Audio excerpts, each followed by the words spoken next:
Nah, ini mungkin persepsinya harus disatukan dulu, Dok. Sebenarnya ini berat badan berlebih atau kegemukan itu bagaimana sih? Ya, jadi gini Dokter Adel, kalau kita berbicara tentang kegemukan atau istilahnya kita bilang obesitas, ya. Definisi paling mudah itu kita biasanya berdasarkan indeks massa tubuh. Ada juga fenomena di masyarakat yang namanya itu extreme diet. Udah merasa berat badannya itu bertambah jauh nih, misalnya pakaian udah jadi nggak cukup. Nah, jadi mereka malah nggak mau makan, Dok. Jadi makanannya itu sangat sedikit dan kita sering kenalnya dengan very low kalori intake. Nah, kalau menurut pandangan dari segi spesialis gizi klinisnya, Dok, itu gimana ya pandangannya, Dok, supaya masyarakat ini tahu nih apa bahayanya atau mungkin apa memang bisa kayak gitu, Dok? Very low calorie diet ini sebenarnya boleh saja dilakukan, Dok, tapi dengan ada syaratnya, ya. Yang pertama,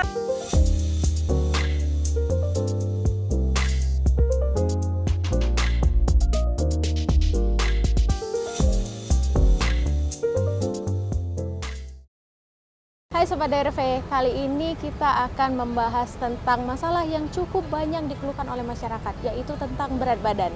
Nah, di kesempatan kali ini saya tidak sendiri, saya sudah bersama dengan Dr. Mulyana Daya, Magister Gizi, Spesialis Gizi Klinik. Gimana kabarnya, Dok? baik. Baik, pasti baik ya, dan sehat terus ya, Dok ya. Amin.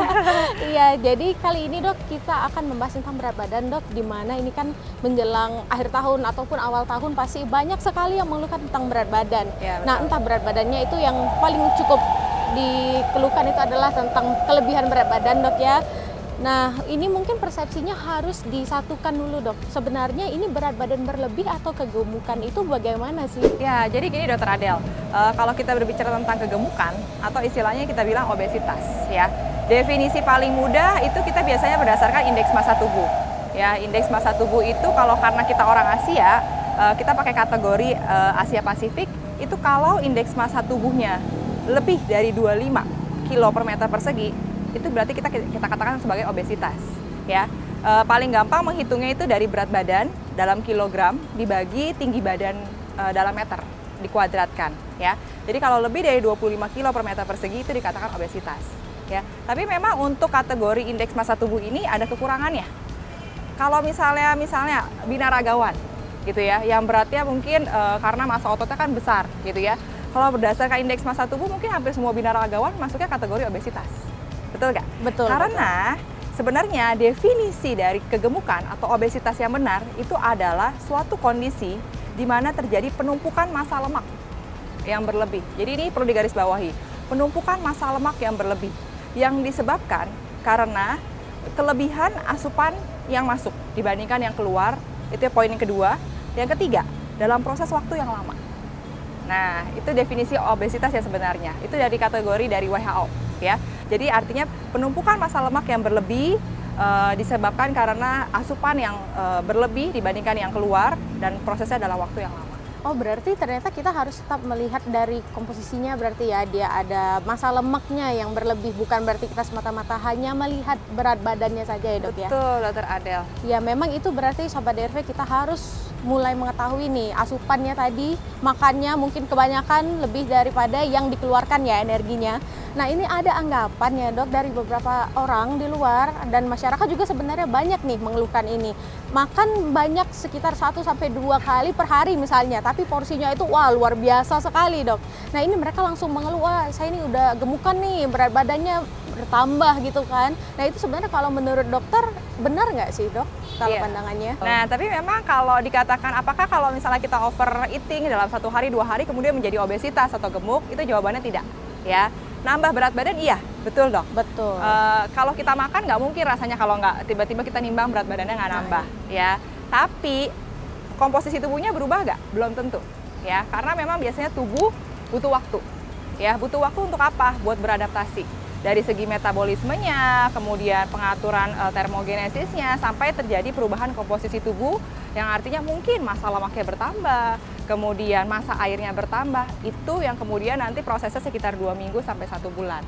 Kalau proses overeatingnya nih, cheating day-nya kelamaan, berlanjut gitu ya, dari 1-2 hari menjadi 1 minggu, 2 minggu, 1 bulan, itu yang bisa nantinya menyebabkan obesitas. Karena biasanya akan terjadi perubahan komposisi tubuh di mana massa lemaknya yang bertambah. Nah loh, ini siapa yang sering overeating hampir tiap hari? Nah, padahal yang namanya cheating day itu pasti hanya cheating ya. Dibanding 7 hari, mungkin cheatingnya itu hanya 1-2 hari aja. Nah dok, sekarang kalau kita mengenal makannya berlebih, berarti kita ada juga fenomena di masyarakat yang namanya itu extreme diets. Udah merasa berat badannya itu bertambah, jauh nih misalnya pakaian udah jadi nggak cukup. Nah jadi mereka malah nggak mau makan dok. Jadi makanannya itu sangat sedikit dan kita sering kenalnya dengan very low kalori intake. Nah kalau menurut pandangan dari segi spesialis gizi klinisnya dok, itu gimana ya pandangannya dok, supaya masyarakat ini tahu nih apa bahayanya atau mungkin apa memang bisa kayak gitu dok? Ya, VLCD atau very low calorie diet itu bisa kita definisikan yang pertama apabila kita mengkonsumsi hanya kurang lebih 800, di bawah 800 kalori per hari ya. Atau bisa juga di restriksinya itu sekitar lebih dari 1000 kilokalori per hari ya. Jadi tapi secara total kalori yang dikonsumsi per hari 800 atau di bawah 800 kalori, dan itu sedikit sekali. Dan ternyata dokter, dari very low calorie diet ini memang dari penelitian di 1 bulan sampai 3 bulan pertama itu turunnya lebih cepat dibandingkan dengan yang low calorie diet gitu ya. Bisa perbedaannya bisa sekitar 10%. Tapi kemudian yang terjadi, yang tadi saya bilang, kan tubuh itu kan berproses. Salah satunya akan beradaptasi dengan metabolisme. Ternyata dari penelitian juga, pasien-pasien yang melakukan very low calorie diet, stagnan atau plateau, itunya juga lebih cepat. Gitu. Jadi kalau misalnya ada beberapa yang, oh saya nurunin berat badan, tapi kok saya stuck ya, turunnya nggak turun-turun. Hati-hati, mungkin itu karena terlalu rendah kalorinya. Karena metabolisme ikut turun. Metabolisme ikut turun, pengaturan suhu tubuhnya ikut turun, energinya nggak ada yang cukup untuk buat apa? Buat bakar lemaknya. Very low calorie diet ini sebenarnya boleh saja dilakukan dok, tapi dengan ada syaratnya ya. Yang pertama harus di bawah pemantauan dokter ya. Kenapa? Karena bahayanya banyak gitu. Karena bayangkan kalau dengan 800 kalori, resiko yang terjadi bisa resiko dehidrasi, kemudian resiko sakit mah, kemudian resiko terjadinya hipoglikemi, artinya gula darahnya cenderung turun, lemas, bahkan sampai sakit kepala. Dan ini yang juga beberapa kali saya temui dalam jangka panjang bisa menyebabkan batu empedu. Oh, ada hubungannya ke batu empedu? Ada hubungannya ke batu empedu. Jadi memang harus di bawah pengawasan dokter. Ya, itu yang pertama. Yang kedua, syaratnya itu komposisinya harus benar. Gitu. Seringkali dilakukan very low calorie diet, kemudian konsumsi lemaknya pun sama sekali tidak ada, gitu ya, bahkan di bawah 10 gram. Ini yang cenderung relatif menyebabkan batu empedu dalam jangka lama. Karena patofisiologi seperti ini. Ketika kita melakukan very low calorie diet, gitu ya, itu kan hanya 800 kalori ya, bahkan cuma 500 kalori, ya kan. Kemudian tubuh itu akan berespon. Tubuh kita kan pintar, ya. Berespon dengan cara apa? Beradaptasi dengan perubahan metabolisme. Kemudian akan dipicu, dirangsang untuk terjadinya lipolisis. Lipolisis itu artinya pembakaran lemak, gitu, ya. Kemudian ketika terjadi lipolisis atau pembakaran lemak ini, hati kita akan dipaksa untuk mengeluarkan cadangan-cadangan kolesterol tadi. Nah, ketika pengeluaran kolesterol ini yang terjadi apa? Kantung empedu yang dekat liver itu juga akan terpicu kerjanya. Nah, akan memicu terjadinya pengeluaran enzim-enzim dan juga garam empedunya untuk memetabolisme si kolesterol ini. Tapi masalahnya, kantung empedunya nggak siap. Garam empedunya kurang dengan sebegitu tingginya proses pembakaran kolesterol ya, gitu. Karena garam empedunya juga nggak siap, kantung empedunya nggak siap, akhirnya terjadi apa? Pengkristalan. Kolesterolnya kemudian mengkristal, menjadi apa? Batu empedu. Atau bisa juga karena yang tadi saya bilang, komposisinya nggak benar nih. Kemudian makan lemaknya atau minyaknya di bawah 10 gram. Minyak itu butuh, gitu. Walaupun dibilang makan minyak itu jahat, gitu ya. Tapi sebenarnya minyak butuh buat tubuh. Apalagi untuk perempuan, salah satunya untuk hormonal, ya. Nah, kalau konsumsi lemaknya rendah, apalagi di bawah 10 gram, lama-lama nih kantung empedunya nggak kerja. Karena kan kantung empedu ini salah satu fungsinya untuk apa? Untuk mencerna lemak. Tapi karena nggak ada nih lemak yang di sumbernya gitu ya, kantung empedunya nggak kerja, lama gitu ya, lama-lama dia mengkristal juga. Kaku istilahnya, pabriknya nggak kepake nih, lama-lama mati pabriknya. Kemudian kolesterol yang tersisa di situ mengkristal, terjadilah batu empedu. Jadi very low calorie diet ini harus hati-hati seperti itu. Wah, ternyata gitu ya, Dok. Ternyata komposisi makanannya juga harus diperhatikan. Yang paling penting juga harus konsultasi dengan dokter. Jadi di bawah pengawasan dokter sehingga kita nggak usah makan, kita makan yang ini aja. Misalnya kita makan es krim mungkin ya, Dok ya, es krim aja 500 kalori, ya udah ntar kita diet berarti hitungannya. Ternyata tidak seperti itu dan ada bahaya-bahaya lain yang mengintai nih. Ternyata nggak hanya turun berat badan, mungkin juga nggak turun, tapi penyakit lain malah mengintai.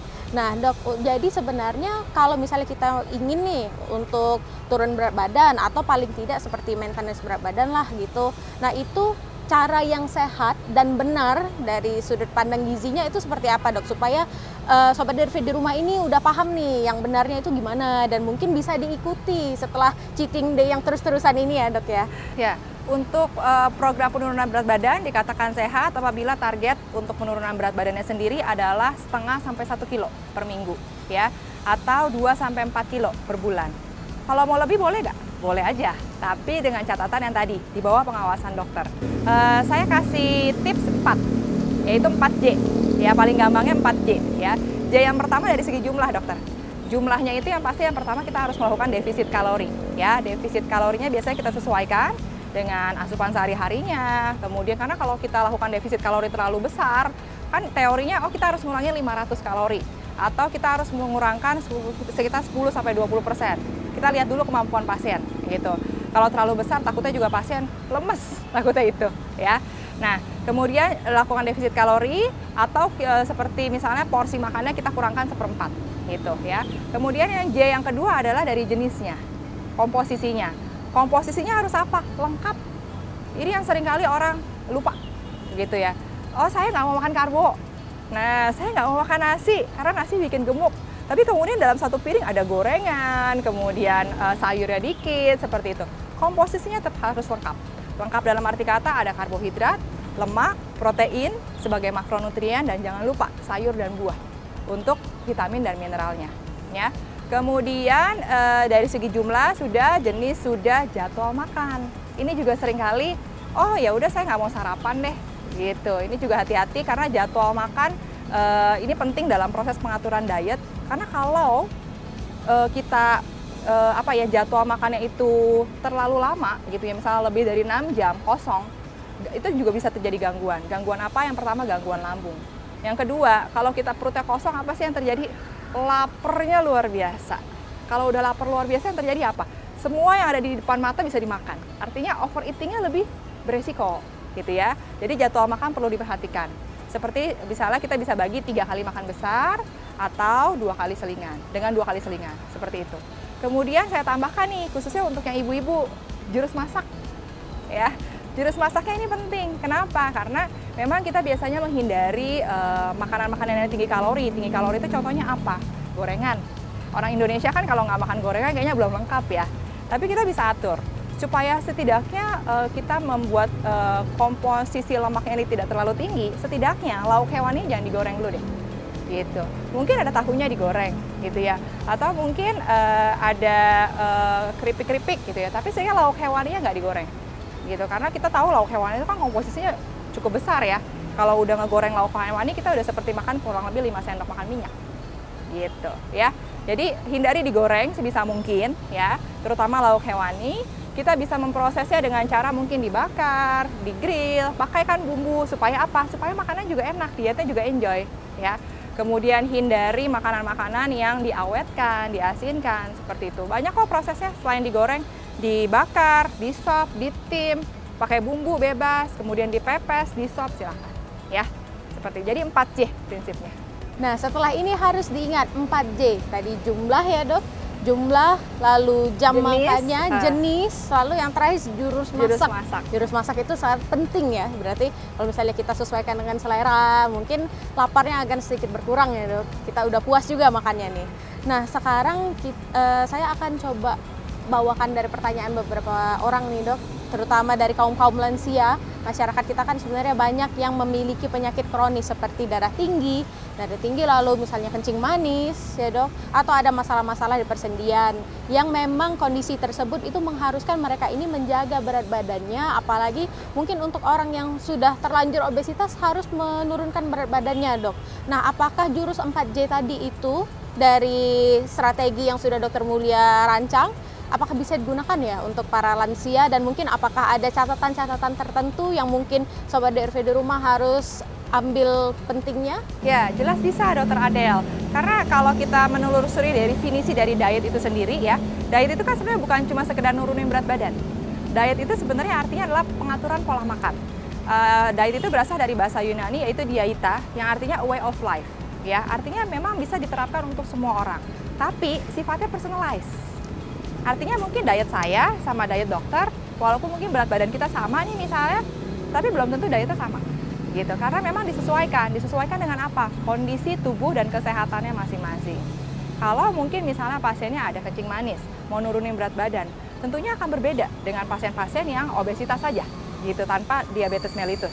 Salah satu contohnya kita bisa pengaturan dari komposisi di jenisnya, ya. Tentunya pada pasien-pasien kencing manis atau diabetes ini pengaturannya kita lebih strict ya. Kayak karbohidratnya kita akan lebih banyak mengkonsumsi karbohidrat kompleks. Bahkan karbohidrat simpleks seperti gula pasir atau misalnya gula merah dan sebagainya itu udah sama sekali tidak boleh gitu ya. Atau misalnya pada pasien-pasien hipertensi ya, sama boleh menurunkan berat badan. Tapi biasanya kita batasi di mana garam gitu. Pengaturan garamnya di bawah 1 sendok teh per hari. Gitu ya. Nah, ternyata konsumsi dari makanan itu juga personalized ya, sifatnya itu individual. Jadi antara mungkin saya dengan Dokter Mulia, walaupun tadi katanya berat badannya sama ya Dok ya, amin.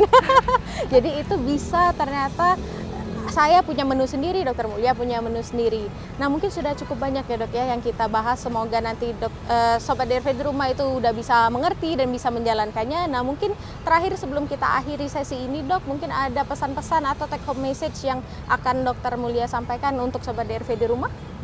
Oke, pesan saya yang pertama, obesitas itu bukan suatu penyakit dokter. Tapi obesitas itu adalah pintu masuk sakit penyakit. Bahkan dari penelitian dari Heart Lung Association dikatakan peningkatan 10 kilo berat badan itu dapat meningkatkan resiko jantung hampir 10%. Dan peningkatan 1 unit dari indeks massa tubuh gitu ya, kenaikan 1 unit itu juga dapat meningkatkan kenaikan 3 mm Hg tekanan darah. Jadi belum lagi resiko-resiko kencing manis dan lain-lainnya ya. Jadi kalaupun sudah obesitas harus segera ditangani dengan program penurunan berat badan, dan kalaupun belum harus kita cegah ya. Yang kedua, kalaupun sobat sehat mau melakukan penurunan berat badannya pun harus benar ya. Artinya harus sehat baik secara 4J tadi maupun pemantauan dari segi komposisi tubuhnya juga harus benar ya. Yang ketiga, diet itu bisa berlaku secara umum, bukan hanya untuk nurunin berat badan ya, tapi sifatnya personalized. Artinya memang disesuaikan dengan kondisi kesehatannya masing-masing. Jangan lupa dietnya itu harus dengan 2 lagi saya tambahkan. Harus realistis, harus enjoy. Nah, jadi itu prinsipnya. Ya. Itu tadi perbincangan kita dengan Dr. Mulyana Daya, Magister Gizi, spesialis gizi klinik. Semoga bermanfaat ya untuk semuanya. Salam sehat.